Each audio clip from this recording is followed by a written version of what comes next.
Hello, আসসালামু আলাইকুম। সবাই কেমন আছেন? আলহামদুলিল্লাহ ভালো আছি। আমাকে তুমি তো চাইছিলা কি আমি যেন এমন কিছু করি,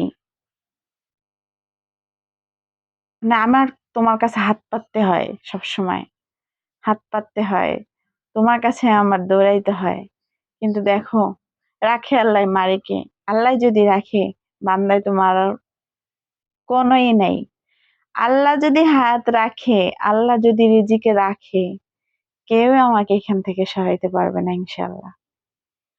তো কথাটা হয়েছে কি, একদিন আমার আম্মু ভবিষ্যৎ এবং কি বর্তমান মিলিয়ে একটা কথা বলছিল আমাকে।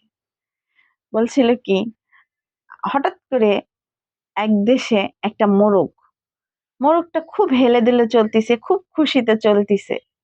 হঠাৎ করে দেখে একটা রাজপ্রাসাদ দেখে তো মোরগটা খুব খুশি, কি এটার ভিতরে গেলে না জানি কত খাবার পাবো আমি। তো যে কাজ, যে কথা সেই কাজ। তো মোরগটা ঢোকার জন্য খুব মানে চেষ্টা করতেছে প্রাসাদে। আর দেখতেছে প্রাসাদের মানুষ, প্রাসাদ থেকে অনেক ঘ্রাণ বের হচ্ছে, প্রাসাদের মানুষ মনে হয় খুবই ভালো হবে। এতটা মানে কথাবার্তা মানে শুনতেছে মোরগটা বাইরে থেকে, মনে করতেছে অনেক ভালো। তো মোরগটা যাই হোক প্রাসাদে ঢুকলো।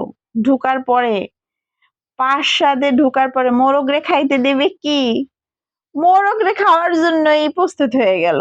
এখন তো মোরগ দেখে কি কি রে, আমি তো ভাবছিলাম আমি এখানে খাইতে আসছি, খাইতে পারবো। ও মা, এখন তো উল্টা আমারে খাওয়ার জন্য এরা প্রস্তুত। তো মোরগটা কি করবে, কোন রকম জান নিয়ে বের হইলো।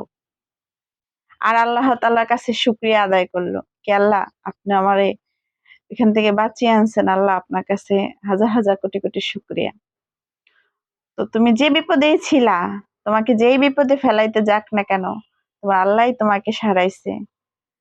তুমি সেরে আসছো, এটাই আল্লাহর কাছে শুকরিয়া করো। তো এই কথাটা কে কি বুঝলেন, আমার কথাটা অবশ্যই কমেন্ট করে জানাবেন। তো সবাই ভালো থাকবেন। আজকে ভিডিওটা এই পর্যন্তই।